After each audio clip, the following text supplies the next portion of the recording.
మీలో ఎంతమందికి తెలుసు, మన సోలార్ సిస్టంలో ఉన్న 8 గ్రహాలలో 5 గ్రహాలను ఎటువంటి టెలిస్కోపు సాయం లేకుండా నేరుగా కంటితో చూడవచ్చునని. వీటిని చూడాలంటే మనకు స్టార్ గేజింగ్కు సంబంధించిన అనేక యాప్స్ అందుబాటులో ఉన్నాయి. వాటిని డౌన్లోడ్ చేసుకొని వాటి సాయంతో మనం గ్రహాలను పరిశీలించవచ్చు. మీరెప్పుడైనా ఆలోచించారా, మన పూర్వీకులు రాత్రి వేళల్లో ఆకాశాన్ని చూసి ఈ సృష్టి ఎంత పెద్దదై ఉండవచ్చునని ఆశ్చర్యపోయి ఉంటారని. మనకు అదృష్టవశాత్తు ఈ సృష్టి ఎంత విస్తారంగా ఉందో ఒక అంచనా వేసే అవకాశం లభించింది. ఈ విశ్వంలో ఎన్నో ఆసక్తికరమైన విషయాలు దాగున్నాయి. మనిషికి ఉన్న అన్వేషణ తత్వం వల్లే టెక్నాలజీ చాలా అభివృద్ధి చెందింది. చరిత్రలో ఎన్నడూ లేని విధంగా మనం ఈరోజు టెక్నాలజీలో ఆకాశాన్ని తాకడానికి గల కారణం మనిషిలో ఉన్న ఈ ఆసక్తే. ఇలాంటి ఆసక్తే గెలీలియోను తన టెలిస్కోప్ను బృహస్పతి గ్రహం వైపు తిప్పేలా చేసింది. అప్పటి వరకు ప్రజలు కేవలం జూపిటర్ గ్రహాన్ని మాత్రమే చూస్తూ ఉండేవారు. కానీ గెలీలియో తన పరిశోధనల్లో జూపిటర్ చుట్టూ 4 పెద్ద ఉపగ్రహాలున్నాయని కనుగొన్నారు. ఆ 4ంటిలో ఒకటి ఈ అద్భుతమైన ఉపగ్రహం యూరోపా. మన భూగ్రహానికి చంద్రుడు ఎలా ఉన్నాడో జూపిటర్ గ్రహానికి కూడా యూరోపా అలా ఉంది. సౌరమండలంలో మార్స్ గ్రహం తరువాత యూరోపా ఉపగ్రహం మానవాళికి అత్యంత ఆసక్తికరమైన గ్రహంగా ఉంది. కారణం, భూమి వెలుపల జీవం ఉండే అవకాశం ఉన్న ప్రదేశాల్లో ఇది ఒక్కటిగా భావించబడుతోంది. మనలో చాలామందికి తెలిసిన విషయం ఏమిటంటే, భూమి తర్వాత మనుగడ సాగించడానికి కొద్దో గొప్ప అవకాశం ఉన్న గ్రహం మార్స్. అయితే మార్స్పై ప్రస్తుతం జీవరాశులు లేవని శాస్త్రవేత్తలు తేల్చేశారు. ప్రస్తుతం జరుగుతున్న పరిశోధనలు ప్రధానంగా 2 విషయాలపై కేంద్రీకృతమై ఉన్నాయి. గతంలో మార్స్పై జీవం ఉండి అంతరించిపోయిందా, లేదా భవిష్యత్తులో మనుషులు అక్కడ నివాసం ఏర్పరచుకోవడానికి అవకాశం ఉందా? మరో ఆసక్తికరమైన విషయం ఏమిటంటే, మార్స్పై కూడా నీరు ఉంది. అయితే ఈ నీరు ప్రధానంగా ఐస్ రూపంలో మార్స్ యొక్క ధ్రువ ప్రాంతాల్లో ఉంది. మార్స్ ఉపరితలం కింద కూడా నీటి నిల్వలు ఐస్ రూపంలో ఉన్నట్లు శాస్త్రవేత్తలు కనుగొన్నారు. అంతేకాదు, మార్స్ వాతావరణంలో కూడా నీరు ఆవిరి రూపంలో ఉన్నట్లు పరిశోధనలు వెల్లడించాయి. సృష్టి యొక్క ప్రాథమిక నిబంధన ఏమిటంటే, ఎక్కడైతే నీరు ద్రవరూపంలో ఉంటుందో అక్కడ జీవం పుట్టడానికి అవకాశం ఉంటుంది. దీనికి గొప్ప ఉదాహరణ మన భూమి. థియరీ ఆఫ్ ఎవల్యూషన్ ప్రకారం భూమిపై జీవం సముద్రంలోనే ప్రారంభమైంది. అనంతరం పరిణామ క్రమంలో సముద్ర జీవులు భూమిపై అడుగుపెట్టాయి. అలా క్రమంగా జంతువులు అభివృద్ధి చెందుతూ మనుషులుగా పరిణామం చెందాయి.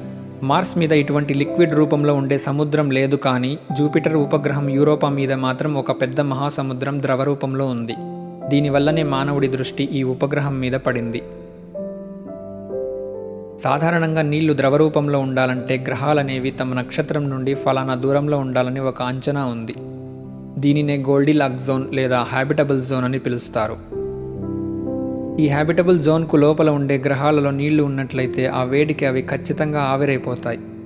అదేవిధంగా ఈ హ్యాబిటబుల్ జోన్కి వెలుపల ఉండే గ్రహాల మీద నీళ్లు ఉన్నట్లయితే అవి గడ్డ కట్టుకుని ఐస్ రూపంలో ఉంటాయి. కాబట్టి జీవ ఆవిర్భావానికి ఎటువంటి ఉపయోగం ఉండదు. ఈ రెండింటి మధ్య ఉన్న హ్యాబిటబుల్ జోన్లోనే మన భూగ్రహం ఉంది. అందుకే మనం మన సముద్రాలను ద్రవరూపంలో చూడగలుగుతున్నాం. మార్స్ కూడా దాదాపుగా ఈ హ్యాబిటబుల్ జోన్లోనే ఉంది. అయితే మార్స్ యొక్క సైజు భూమి కంటే చిన్నగా ఉండడం వలన దాని వాతావరణం చాలా పలచగా ఉంటుంది. కాబట్టి సూర్యుడి నుంచి వచ్చే వేడిని మార్స్ వాతావరణం పట్టి ఉంచడం సాధ్యపడదు. దీని కారణంగానే మార్స్ మీద నీళ్లు ద్రవరూపంలో ఉండడం సాధ్యపడలేదు. కానీ సౌరమండలంలో మార్స్ తరువాత చాలా దూరంలో ఉన్న జూపిటర్ గ్రహం మాత్రం హ్యాబిటబుల్ జోన్లో లేదు. మరి దీని యొక్క ఉపగ్రహం యూరోపా మీద నీళ్లు ద్రవరూపంలో ఎలా ఉన్నాయి? దీనికి సమాధానం త్వరలోనే తెలుసుకుందాం. యూరోపా ఉపగ్రహం ఒక ఐసీ శాటిలైట్. అంటే యూరోపా ఉపగ్రహం పై పొర పూర్తిగా మంచుతో కప్పబడి ఉంటుంది. కొన్ని అంచనాల ప్రకారం ఇందులో ఉన్నటువంటి నీటి పరిమాణం భూమి మీద ఉన్న మొత్తం నీటి పరిమాణానికి 2 లేదా 3 రెట్లు అధికంగా ఉంటుంది. ఈ మంచు పొర కనీసం 10 కిలోమీటర్ల మందంతో ఉంటుంది. ఆ ఐస్ కింద నీరు ద్రవరూపంలో ఉండే అవకాశం ఉంది.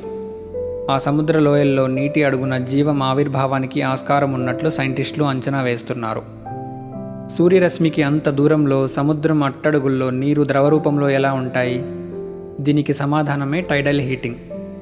భూమిపై సూర్యచంద్రుల ప్రభావం వల్ల సముద్రంలో కెరటాలు ఏ విధంగా ఎగసిపడతాయో అదే సూత్రంపై ఈ టైడల్ హీటింగ్ సూత్రం పనిచేస్తుంది.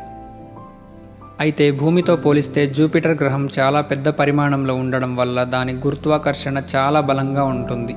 దీని వలన యూరోపా ఉపగ్రహం స్ట్రెచ్ అండ్ స్క్వీజ్ అవుతూ ఉంటుంది. దీని ద్వారా ఉపగ్రహంలోని సముద్ర అడుగులలో ఫ్రిక్షన్ కారణంగా తగినంత వేడి ఉత్పత్తి అయ్యి ఆ వేడి ఐస్ని కరిగించి నీళ్లు ద్రవరూపంలో ఉండడానికి తోడ్పడుతుంది. ఆ ద్రవరూపంలోని సముద్రమే మానవుడి దృష్టిని ఆకర్షించింది. సాధారణంగా భూమిపై నీటి బయట జీవం పరిణామం చెందడానికి మన భూగ్రహంపై చాలా అనుకూలమైన వాతావరణం ఉంది. దీనివల్లే ఈరోజు మనం ఇంతటి అభివృద్ధిని సాధించి మనం ఉన్నది విశ్వంలోని చిన్న బిందువులో అని తెలుసుకోగలిగాం. మనలాంటి గ్రహాలు, సౌరమండలాలు, పాలపుంతలు ఎన్నో ఉన్నాయని తెలుసుకొని విశ్వం పుట్టుక వరకు వెనక్కి తిరిగి చూడగలిగాం.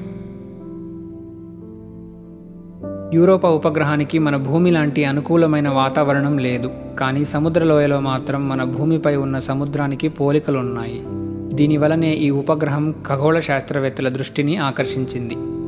ఇందులోని సముద్ర గర్భాలలో ఆదిమ జీవరూపం ఉండే అవకాశం చాలా ఉంది. అంటే అచ్చం మన భూమిపైన కొన్ని కోట్ల సంవత్సరాల ముందు జీవం ఎలా మొదలైందో అదేవిధంగా ఇక్కడ కూడా ప్రిమిటివ్ లైఫ్ ఫామ్స్ ఉంటాయన్నమాట. ఈ డిస్కవరీ మానవుడు చేయగలిగితే ఏలియన్స్ను కనుక్కున్నట్లే. దీనికి గాను చాలా ప్రయత్నాలు జరుగుతున్నాయి. నాసా వాళ్ళు రీసెంట్గా అక్టోబర్ 2024లో యూరోపా క్లిప్పర్ స్పేస్ క్రాఫ్ట్ను అంతరిక్షంలోకి వదిలారు. ఇది ఏప్రిల్ నెల 2030వ సంవత్సరంలో జూపిటర్ కక్షలోకి చేరుకొని దాని చుట్టూ చక్కర్లు కొడుతూ యూరోపా ఉపగ్రహాన్ని అధ్యయనం చేయనుంది. యూరోపా ఉపగ్రహానికి కేవలం 25 కిలోమీటర్ల ఎత్తు నుంచి ఎగిరి వెళ్ళి అక్కడి వాతావరణం, గడ్డకట్టిన సముద్ర ఉపరితలం మరియు మంచు పలక కింద గల సముద్రాన్ని లోతుగా అధ్యయనం చేయనుంది. కాబట్టి దగ్గరలోని భవిష్యత్తులో ఏలియన్ లైఫ్ను కనుక్కోగలమేమో వేచి చూడాలి. బ్యాక్టీరియా వంటి చిన్న జీవులను కనుక్కోగలిగినా మనం గొప్ప విజయాన్ని సాధించిన వాళ్ళమవుతాము.